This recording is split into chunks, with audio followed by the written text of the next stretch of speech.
When we take a look at the history, there were several famous figures and legends. However, they were praised and celebrated after their death. There was one man who blurred the line between the mystical and reality.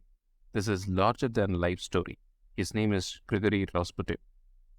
Grigori Rasputin was a Russian peasant who claimed to have mystic healing powers, and he even went so far as to say he was the second coming of Christ.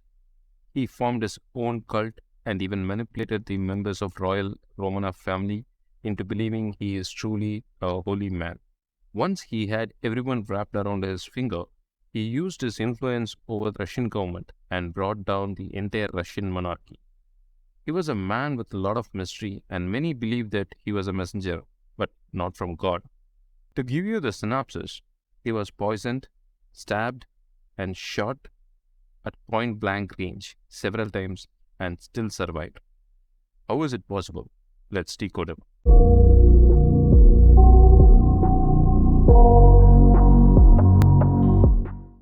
He was born on 20th January 1869 in a Siberian village. For years, Siberia had been a dumping ground for Russian criminals, and living there were prison colonies full of men doing hard labor. There were also people who had been exiled to Siberia for their religious beliefs and political beliefs. It is one of the coldest and most difficult places to live, and survival is a constant struggle. Rasputin's father was a peasant farmer and a courier. His mother gave birth to seven children, and before he was born, all of them died during the childbirth or an early infancy. He was the first to actually survive the harsh Siberian winter.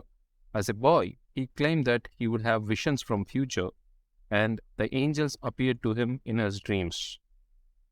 He knew things about his neighbors that he couldn't possibly know, which enough evidence to make the locals believe him. He could heal horses that were sick just by touching them. Some villagers believed that he was the second coming of Christ and that he was touched by God.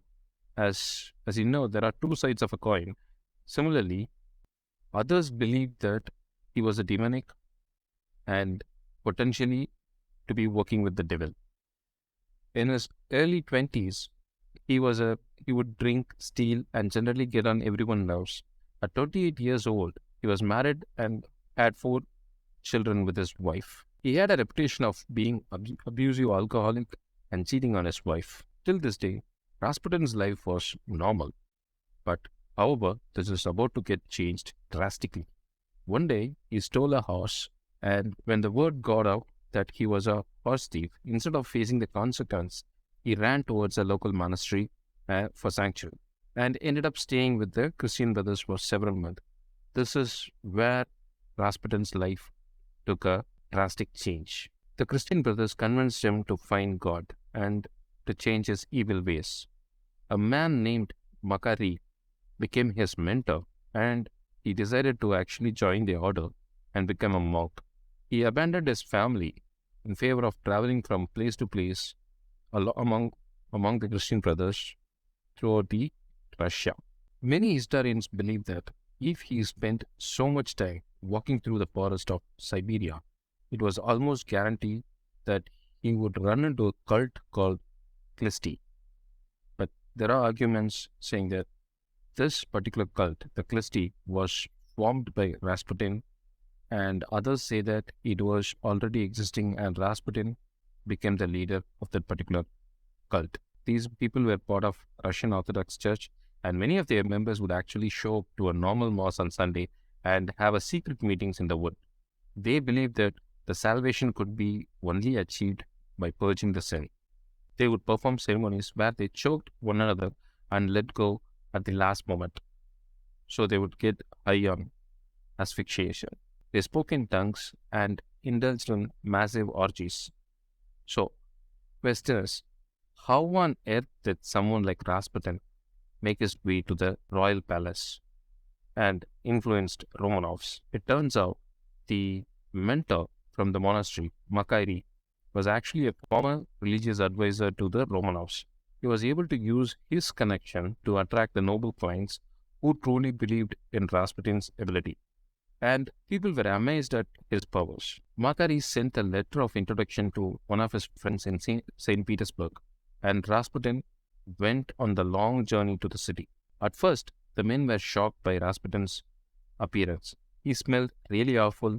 He was able to dilate his eyes at will, making them appear to be almost fully black.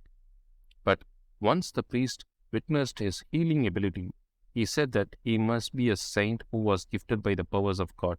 But Rasputin truly did not care anything about what people thought of him. He became a good friend with Princess Milika and Anastasia, who were nicknamed the Crow Sisters because of their shape of the nose.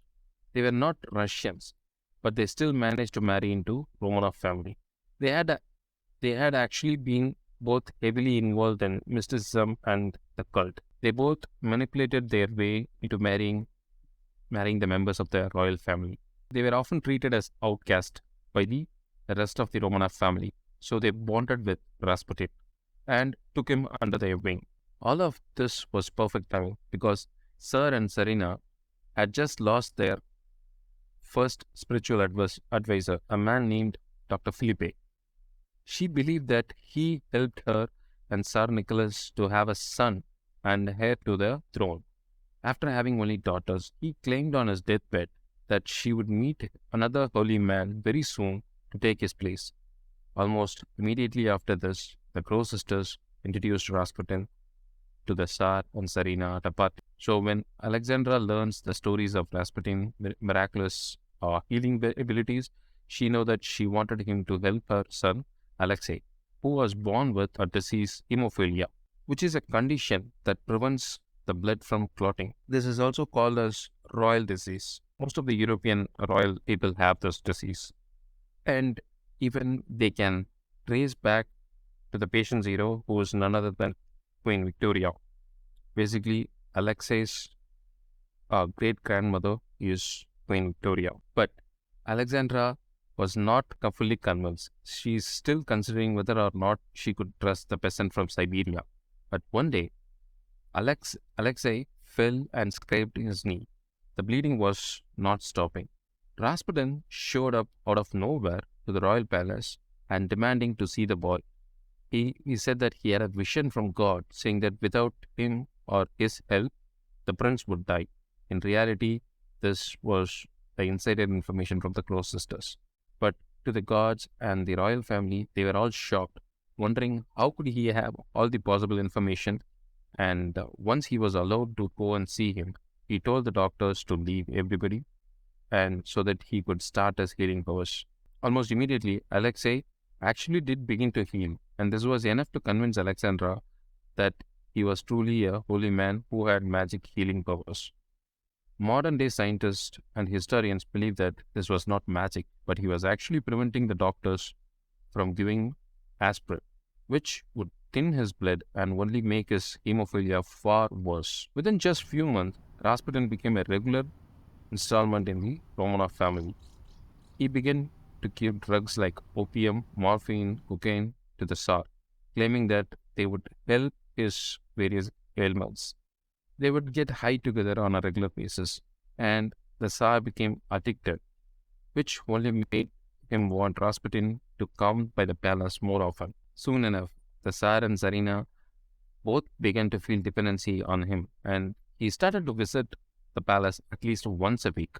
On top of this, Rasputin called Alexandra and Nicholas Mama and Papa as if he was one of their kids. Outside the palace, in St. Petersburg, Rasputin had a cult following where he lived in an apartment. His followers would come to have meetings together with them. These ones would all show up with a hot dish and they gather around the table with him sitting at the center of the table. Rasputin would sit in silence and staring into space when suddenly he would begin to mumble something in different language. Then the woman would immediately stop talking in hopes of understanding what he was even trying to say. He would grab a piece of paper and desperately write down his ideas of whatever that was on his mind at the time. For some insane reason, this was incredibly attractive to these women. They believed that he was the second coming of Christ, and they would offer to go with him in his bedroom and to have sex with him. After learning about the scandal, police officers were ordered to follow him and to see what he would do. They reported that he would hire prostitutes on almost a daily basis and bring them to bathhouses. If he is visiting the bathhouse on a daily basis, he might actually look good and smell good.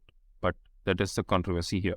But according to testimonies, he would bring a prostitute into a private room where they would both get undressed, and he would take his leather belt and begin beating the woman, claiming that he would beat the sin of lechery out of her soul. Then he would have sex with her and leave the bathhouse without ever touching the single drop of water. He was witnessed leaving a bathhouse holding his head high and screaming at the demons that he could feel inside him. He claimed that he could see the devil himself and that they were constantly struggling in a battle over his soul. Obviously, this sounds like he was tripping on one of the many drugs that he happens to be taking. A priest named Leodor was trying to kill Rasputin, and it was a failed assassination attempt. And later, he confessed that all the details in a biography.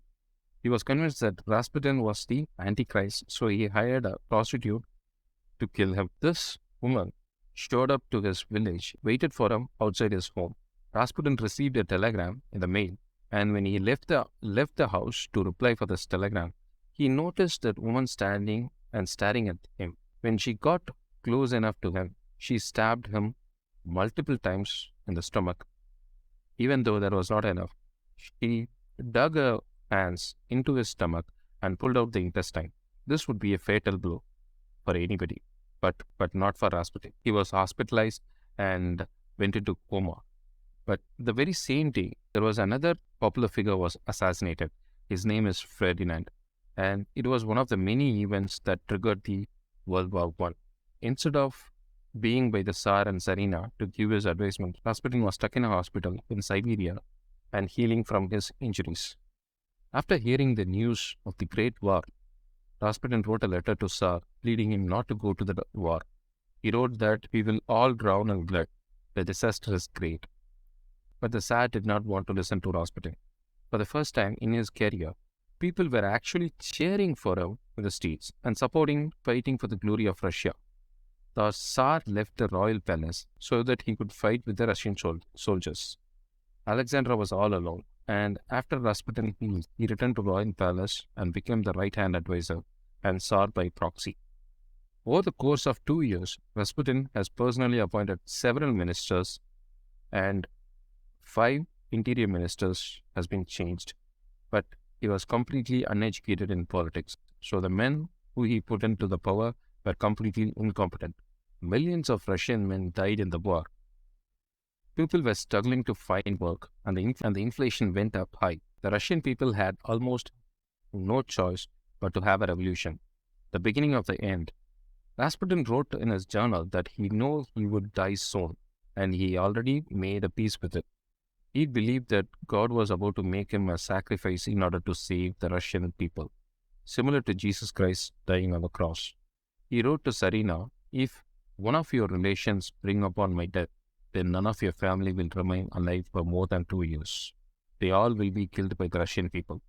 Tell your relatives that I have already paid for them in my blood. I shall be killed. I am no longer among the living. Pray and be strong." Tsarina's nephew was named Felix Yusupov, and he was one of the many people who wanted him dead. So he heard about Rasputin's reputation with the ladies. He invited Rasputin to join them, claiming that the wife had taken their open relationship too far and she was addicted to sex. He said that he needed Rasputin's help to heal the demons inside her. After gaining Rasputin's trust, Felix met up with 2 of his co-conspirators. They were actually planning to assassinate him. These men picked up Rasputin in a car and drove to Felix's mansion, where they led him to a basement dining room. The table had been set up to appear as if they had a large party. They told him that his wife was with their guest, and she would come downstairs later to the killing ceremony. They encouraged Rasputin to eat and drink while they waited for her. And Rasputin had no idea that the entire food was laced with cyanide. The tiny cakes and glass of wine, whatever they have given him, is completely laced with cyanide. 2.5 hours later, Felix could not believe that Rasputin has not dropped dead yet. He began to believe the rumors that he truly did have some demonic powers, and the poison would not be enough to kill him. He rushed upstairs to grab his revolver and returned to the basement, pointing the gun at Rasputin. Being Rasputin, he just stood there, staring ahead. He did not beg for his life or show any sign of fear. He shot Rasputin in point blank, who crumbled down to the floor. The men cheered and went upstairs to the party. After some times into the celebration, Felix began to feel a sense of dread, so he walked down along with the doctor to check for a heartbeat. Rasputin's eye opened and he shouted at Felix. The doctor fainted on spot. Felix pushed the demon off of him and scrambled upstairs to tell his friends that Rasputin is still alive and he had come back to life. They ran down into the basement and Rasputin was gone. He had crawled up the basement stairs and was slinking in his way across the courtyard. Felix shot him at point blank in the head again, and 5 other men pulled their revolvers and riddled his body with bullets. They stuffed Rasputin's body in the trunk of a car, drove him to the river, where they shoved him into a hole in the ice. When his body was later found, his hands were up as if he was pressing against the ice, an attempt to escape, and there was water in his lung, suggesting that he was still breathing even after all that. After hearing this story, people were convinced that he truly would come back to life again as a zombie. So they dug up his body and burned the remains, but not before cutting off the legendary penis. It's still on display in a museum in St. Petersburg. Soon after his death, Rasputin's prophecy did really come true. The entire Romanov family was executed during a Bolshevik revolution led by Lenin, and Russia would never be the same again. As explained previously, this is larger than the life story. He was a man who blurred the line between the mystical and reality. We are not sure how much of it is fact, and his death might have been exaggerated, but still, whether he had any healing power or how did he heal the prince, nobody knows. It would remain still a mystery. Thank you for hanging out with me today. If you had fun or learned anything, do me a favor and click the like and subscribe button.